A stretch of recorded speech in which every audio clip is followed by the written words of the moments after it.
Viewers hi welcome to my channel it's me Kranthi. ఎలా ఉన్నారు అందరూ? బాగున్నారా? నేనైతే చాలా బాగున్నాను. సో ఈరోజు టాపిక్ వచ్చేసి నేను మీకు కొన్ని ఇంపార్టెంట్ థింగ్స్ చెప్తాను. అది ఎవరికి అనుకున్నారు? మీరు ఎవరైనా అబ్రాడ్ కంట్రీ వస్తున్నారా? అయితే ఇప్పుడు మీకు ఈ పాయింట్స్ చాలా యూజ్ అవుతాయి, వినండి. ఫస్ట్ థింగ్ మీకు ఒకటి చెప్తాను, చూడండి. నా చుట్టుపక్కల చూడండి.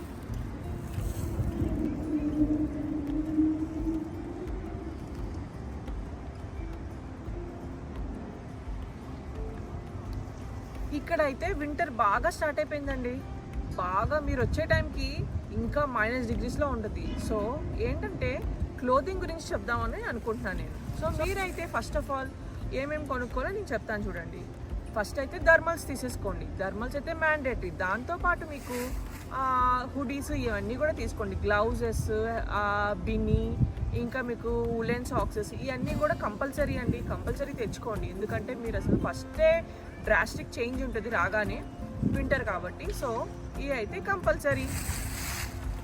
మీరు మెయిన్గా చూసుకోవాల్సింది సెకండ్ థింగ్ ఏంటి అంటే అకామిడేషన్ అండి. అకామిడేషన్ చూసుకున్నారా? చూసుకోలేదా? ముందే చూసుకోండి. ఎందుకంటే ఇక్కడికి వచ్చాక ఎవరో హెల్ప్ చేస్తారు, ఏదో చేస్తారని ఎక్స్పెక్టేషన్స్ అయితే రావద్దు. ఎందుకంటే మిమ్మల్ని నిండా ముంచేస్తారండి కొంతమంది. సో అందుకని ముందే మనం ఇండియాలోనే అకామిడేషన్ చూసుకొని జాగ్రత్తగా రండి, ఓకేనా? ఇదైతే చాలా మ్యాండేటరీ. నెక్స్ట్ వచ్చేసి ఫినాన్షియల్స్ అండి. మీరు మర్చిపోమాకండి, ఎందుకంటే ఎయిర్పోర్ట్లో ఇమిగ్రేషన్ ఆఫీసర్స్ చెక్ చేస్తారు. సో కంపల్సరీ మీరు మీ ఫండింగ్ వీసాకి వెళ్ళేటప్పుడు ఎంతైతే అమౌంట్ చూపించారో, ఎస్పెషల్లీ ఫర్ యూఎస్ఏ వాళ్ళకి నేను చెప్తుంది. ఎందుకంటే మీరు వీసాకి వెళ్ళినప్పుడు అమౌంట్ చూపిస్తారు. ఆ అమౌంట్ మళ్ళీ వీసా మీరు బార్డర్ క్రాస్ అయ్యేటప్పుడు ఉండదు, ఎందుకంటే తీసేస్తారు కాబట్టి. సో కంపల్సరీ ఇలాంటివి అయితే చేయమాకండి. నాకు ఒక ఎక్స్పీరియన్స్ ఉంది, ఎందుకంటే నేను చాలామంది స్టూడెంట్స్ని పంపించాను. ఒక వైఫ్ అండ్ హస్బెండ్స్ వెళ్ళారు. వెళ్ళినప్పుడు ఇద్దట్లో ఒకళ్ళ దాంట్లోనే ఫండింగ్ ఉండింది, వాళ్ళ హస్బెండ్కి లేదు. సో ఇమిగ్రేషన్ ఆఫీసర్ వచ్చేసి మధ్యలో ఆపేసి షో మీ యువర్ ఫినాన్షియల్స్ అని అడిగాడు. ఆ టైంలో అబ్బాయికి ఫినాన్షియల్స్ లేవు దాంట్లో. సో డిపోర్ట్ చేసేసి వెనక్కి పంపించేశారు. అప్పుడు వైఫ్ ఏమో వెళ్ళాలా లేదా అని ఇద్దరు ఆలోచనలో పడిపోయి, ఇదంతా సింగపూర్ ఎయిర్లైన్స్లో అక్కడ సింగపూర్ ఎయిర్పోర్ట్లో జరిగింది ఇదంతా. సో ఆ అబ్బాయిని అయితే వెనక్కి పంపించేశారు, అమ్మాయి అయితే వెళ్ళిపోయింది. సో ఇలా ఉంటుందండి, బీ కేర్ఫుల్. అసలు ఫినాన్షియల్స్ అయితే కంపల్సరీ ఈసారి బాగా చెక్ చేయొచ్చు. దాంతోపాటు మీరు ఇక్కడ 6 monthsకి సరిపడా ఫినాన్షియల్స్ అయితే రెడీ చేసుకోండి. ఎందుకంటే ఇక్కడ లివింగ్ ఎక్స్పెన్సెస్ చాలా ఎక్కువ ఉంటాయి. మీకు ఆల్రెడీ తెలిసే ఉండిద్ది కదా. మీరు రాగానే పార్ట్ టైం దొరికిద్ది అని ఎక్స్పెక్టేషన్తో అయితే రావద్దండి, ఎందుకంటే ఏ టైం ఎలా ఉంటుందో మనం చెప్పలేము. సో అందుకనే మీరు ఫినాన్షియల్స్ అన్నీ అరేంజ్ చేసుకొని, మీరు ఉండే అకామిడేషన్ అన్నీ కూడా మొత్తం క్లియర్గా చూసుకొని, ఎంత అవుతుంది ఏంటి అని కౌంట్ చేసుకొని రండి, ఓకేనా? నెక్స్ట్ వచ్చేసి ఆగండి ఒక నిమిషం, మీకు వంటొచ్చా? ఇక్కడ అసలు మెయిన్ ప్రాబ్లం అదే అండి. అసలు మీ మైండ్ అయితే సెట్ చేసుకుంటారండి.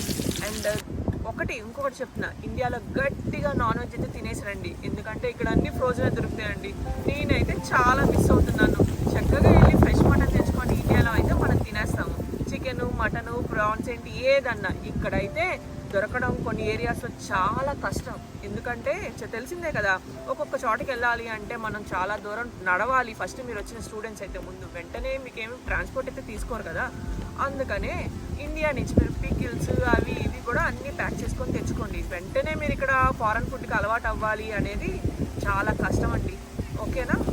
నెక్స్ట్ వచ్చేసి యాక్సెంట్ అండి. అదే లాంగ్వేజ్ ప్రాబ్లం. ఎందుకంటే ఇక్కడ different number of people different countries నుంచి వచ్చి ఉంటారు కదా. మనకైతే కొన్ని క్యాచ్ చేయడం చాలా కష్టం ఉంటుందండి. సో అందుకని మీరు ఎవరితో మాట్లాడినా ఏం మాట్లాడినా కానీ చాలా స్లోగా మాట్లాడండి. మనం ఏం ప్యానిక్ అవ్వాల్సిన అవసరం లేదు. ఇక్కడ వాళ్ళందరూ చాలా ఫ్రెండ్లీగా ఉంటారు. బట్ ఏంటి అంటే మనం మాట్లాడేటప్పుడు వాళ్ళు ఏమన్నా మాట్లాడుతున్నప్పుడు మనం అటెన్షన్ పే చేసి వింటే క్లియర్గా అర్థమవుతుంది, ఓకేనా? నెక్స్ట్ వచ్చేసి ట్రావెల్ ఇన్సూరెన్స్ తీసుకున్నారా మీరు? ఓకే, తీసుకుంటే బెటరే. బట్ ఏంటి అంటే మీరు ఇండియా నుంచి అయితే ఆ మెడిసిన్స్ అయితే కంపల్సరీ తెచ్చుకోండి. ఇక్కడ మెడిసిన్స్ చాలా ఎక్స్పెన్సివ్ అండి. మీరు ఒకవేళ మనం డాక్టర్ దగ్గరికి వెళ్ళినా వాళ్ళైతే ఏమి వెంటనే సజెస్ట్ చేయరు. ఇట్స్ కామన్ అంటూ ఉంటారు. కోల్డే కదా ఏం కాదు అని అంటారు. కానీ ఏంటి అంటే మనకేమో మన ప్రాబ్లం మనకే అర్థమవుతుంది కదా, వాళ్ళకి అర్థం కాదు కదా. ఇదేంటి అంటే ఫారిన్ కంట్రీస్లో ఎమర్జెన్సీకి వెళ్తేనే కానీ ఫాస్ట్గా రియాక్ట్ అవ్వరు.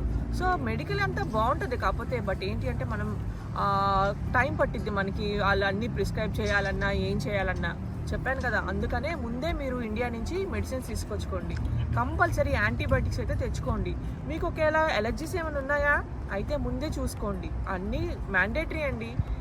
మళ్ళీ మీరు ఆ ప్రిస్క్రైబ్ చేసిన నోట్ కూడా తీసుకొచ్చుకోండి. ఎందుకంటే ఈ టాబ్లెట్స్ కొన్ని ఇమిగ్రేషన్ చెక్ చేసేటప్పుడు మీ ప్రిస్క్రిప్షన్ ఏది అని అడుగుతారు. సో ఇదైతే మ్యాండేటరీ అండి. Please subscribe to my channel. Bye.